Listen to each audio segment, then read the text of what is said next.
कोल्हापुरातील शेतकरी आता पावसाच्या प्रतीक्षेत आहे। पावसामुळे बळीराजा चिंतेत आहे। दुबार पेरणीचं संकट ओढावण्याची शक्यता आहे। तर महत्त्वाची बातमी कोल्हापुरातील आपण पाहतोय। कोल्हापूरमध्ये पावसाचं आगमन झाल्यानंतर शेतकऱ्यांनी पेरणी केली, मात्र आता पावसाचा खंड पडल्याचं पाहायला मिळतं आणि त्यामुळे आता दुबार पेरणीचं संकट ओढावण्याची शक्यता शेतकऱ्यांमध्ये। आता शेतातली कामं पेरणी झाली आहे। पेरणी करून आता आम्ही पावसाची वाट बघतोय। पाऊस महत्त्वाचा आहे, पाऊस लागला पाहिजे। औंधा ह्या सरासरी बघितलं तर ह्या वर्षी पाऊस 8 ते 15 दिवस लांबला आहे। आता जर पाऊस वेळेत नाही पडला तर आता नवीन पेरणीची वेळ येणार, बियाणं नवीन पैसे घालणार, ट्रॅक्टर मशागत शेतीची नवीन कामं नवीन परत करायला लागणार आणि यामुळे शेतकरी फार अडचणीत येणार आहे।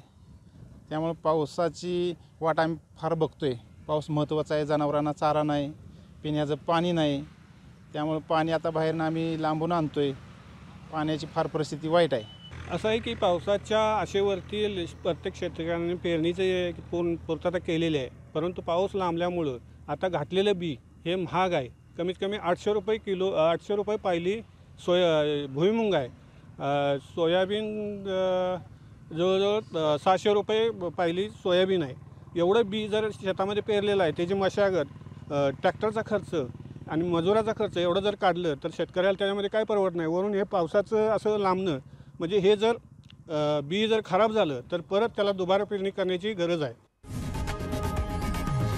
लोकशाही मराठी ऐका, पहा, जागरूक रहा।